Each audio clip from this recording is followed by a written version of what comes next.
Hello, I'm your host, Michael. Welcome to The Breaking Point. I am your host, Michael Mursky, along with Issa Mansour and Calvin Kaplan. First, we're going to be talking about the NFC East today.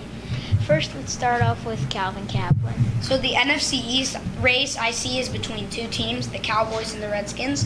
The Eagles, and unless Carson Wentz improves a ton, they won't have much of a shot at competing in the division. With the Giants, Eli Manning is getting older and more inconsistent, and he's not getting any better in his career.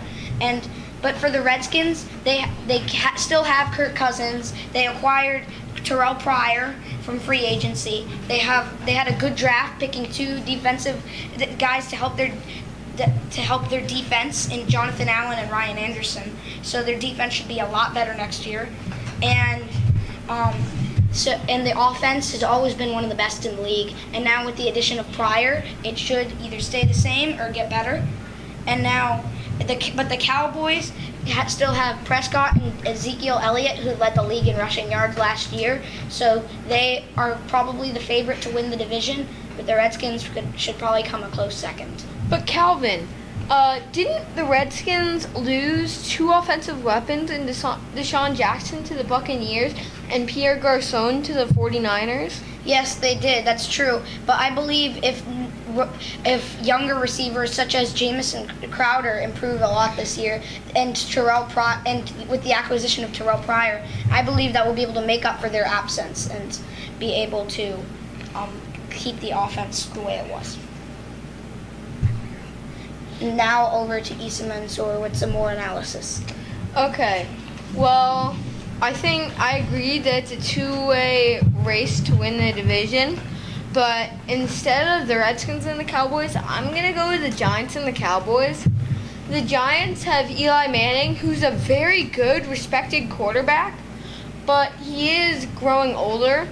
And with the loss of receivers like Victor Cruz, I think the offense, even though they have Odell Beckham Jr., might struggle a little bit. But their defense is still a very good, formidable line. Now, with the Cowboys, I predict them to win the division, and I think they'll probably go 12-4, maybe 11-5, because I think just with all the defensive additions, adding Nolan Carroll from the Eagles, and then picking up Taco Charlton, don't be misled by his name, he was a very good defensive end at Michigan. And then they add three cornerbacks in the second, third, and fourth round with Chidobe Awuzie, Jordan Lewis, two cornerbacks, and then they added a wide receiver / punt returner with Ryan Switzer.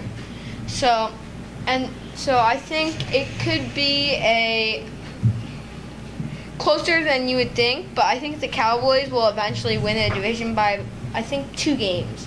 And as for the Eagles and the Redskins, I think the Redskins could be okay, but I don't think they really have a chance at winning the division. I think they'll go 8-8.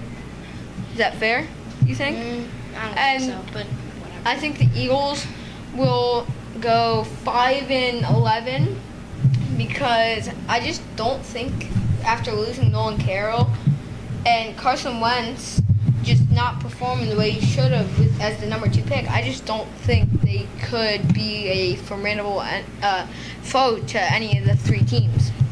I also think it's going to be the Giants and the Cowboys, but I think it's going to be the Giants working well in offense and Cowboys also working well in offense. I just think Ezekiel Elliott is going to have a worser year, but Dak Prescott is going to have a much better year. I think by the end of Dak Prescott's career, I think he's going to turn into Kurt Warner. And for the Giants, since they lost Victor Cruz, but they also added in Brandon Marshall from the Jets, and when Brandon Marshall will play at home, he's going to be really used to the turf because the Jets and the Giants share a stadium. And I also think the Redskins will come in last place because the wide receivers with Terrell Pryor and Jamison Crowder will be good, but I still still think Pierre Garcon, Deshaun Jackson, and Jamison Crowder were better, but they still didn't do good. So Jamison Crowder was a good wide receiver to throw to, but not like a deep. Like you can't throw deep to him, but you could throw deep to Fryer. But that's Keep in mind, Crowder turned out great in the slot. He had True. lots of key catchers. so and returns like the one against the Ravens. That's it here for Breaking Point. Thank you, Calvin Kaplan and Isa Mansour. I'm your host, Michael Mursky, and thank you for watching.